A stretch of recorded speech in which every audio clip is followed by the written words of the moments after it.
Terima kasih rakan penyampai di Angkasa Puri. Assalamualaikum dan salam satu Malaysia. Festival Puisi dan Lagu Rakyat Antarabangsa Pulara Pangkor kali ke-8 mampu mengangkat bahasa Melayu secara proaktif bagi menjamin masa depan bahasa tersebut. Ia melalui penyertaan dan persidangan melibatkan ahli akademik, sastrawan dan pelajar universiti. Menteri Besar Datuk Seri Dr. Zamri Abdul Kadir berkata, masyarakat tidak seharusnya bersikap apologetik atau merendah diri, sebaliknya perlu berbangga dalam memartabatkan bahasa. Ini guna untuk kita mempergiatkan lagi penggunaan bahasa yang indah, cantik, berirama untuk masyarakat kita dan khususnya di kalangan anak-anak muda kita. TN50 dapat dijadikan. Dan dengan adanya program pada hari ini, saya yakin dia telah berjaya mengumpulkan pemikir-pemikir kita, masuk juga yang datang daripada luar negara. Beberapa resolusi dibentangkan dalam Pulara tahun ini, antaranya menjadikan Pulau Pangkor sebagai pulau buku dan memperluaskan kajian dialek di negeri Perak. Malah ia turut mendapat penyertaan lebih 15 negara termasuk Sepanyol, China, Jepun dan India. Dan apabila kita membuat program ini untuk peserta-peserta luar negara, jadi kita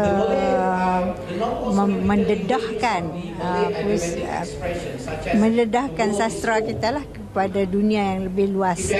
Kita bisa saling kenal dengan karya-karya baik dari Spain, Jerman, Amerika Latin, China, Korea, Jepun.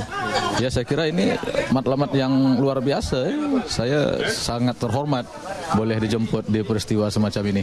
I think Pulara is a great place for poets from across the world to come and interact with one another, to recite their poetry, their work, to talk about how the world bleeds, what are the problems, issues, etc. At the same time, discuss their work and poetry. Siri Jelajah Perbadanan Putrajaya (PPJ) dilihat ruang baharu kepada penggiat pelancongan Perak untuk mempelbagaikan rangkaian kerjasama. Presiden Persatuan Pelancongan Negeri Muhammad Osman Abdul Kadir berkata, menerusi lawatan ini, kedua-dua pihak dapat berkongsi maklumat dan peluang yang ada di negeri masing-masing. I think it's satu eye opener lah untuk satu kolaborasi. Ya, mungkin for a start, Perak Tourism Association, we should organize a fund drive. Yeah, it's not a competition, so we are looking at a fund drive where we carpool dan kita pergi ke Putrajaya, mungkin melencong pula ke negeri lain seperti Melaka. Beliau berkata demikian ketika siri jelajah berkenaan di Ipoh. Perak merupakan negeri terakhir selepas Johor Bahru dan Pahang. Sementara itu, Pengarah Bahagian Komunikasi Korporat Jabatan Perkhidmatan Korporat Perbadanan Putrajaya (PPJ), Tengku Aina Tengku Ismail Shah berkata, jelajah itu diadakan bagi mencari kesesuaian dalam usaha menggabungkan produk dan kerjasama antara pemain industri di kedua-dua lokasi. Beliau juga berharap usaha ini dapat memenuhi sasaran 10 juta pelancong dari luar negara ke Putrajaya tahun depan. Sebagai menghargai sumbangan media terhadap laporan berita berkaitan musim durian popular di daerah Hilir Perak, Kampung Gajah, buat julung kalinya, Majlis Jamuan Makan Malam serta penyampaian anugerah media terbaik sempena musim durian Kampung Gajah diadakan di Ipoh baru-baru ini. Program inisiatif Institut Agro Usahawan (IGRO) dengan kerjasama beberapa agensi itu bagi memberi pengiktirafan kepada pelbagai pengamal media yang membantu mempromosikan raja buah di daerah berkenaan. Sebanyak 7 kategori anugerah diperkenalkan, antaranya Anugerah Liputan Berita Terbaik, Anugerah Siaran Langsung Terbaik, Anugerah Berita Akhbar Terbaik dan Anugerah Akhbar Luar Negara Terbaik. Paling manis, RTM juga antara penerima anugerah tersebut menerusi kategori siaran langsung terbaik.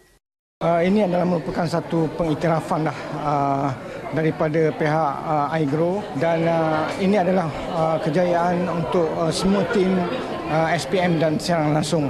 Saya gembira dan ucap terima kasih yang bagi hadiah ni kepada saya. Saya pun sesungguhnya saya yang niat nak buat berita ni untuk mencampurkan tangan antara Malaysia dan Thailand bagi media Thailand dan media Malaysia. Kita harapkan anugerah seperti ini akan terus dibuat, akan terus diadakan pada masa akan datang. Melibatkan pelbagai lagi kategori dan pelbagai lagi media yang boleh menaikkan lagi imej buah-buahan tempatan, khususnya durian lah. Hadiah berupa wang tunai, sijil penghargaan dan plak menjadi habuan kepada para pemenang. Laporan itu mengakhiri sumbangan dari Perak untuk N5 hari ini. Kembali semula ke Angkasa Puri. Assalamualaikum dan salam hormat.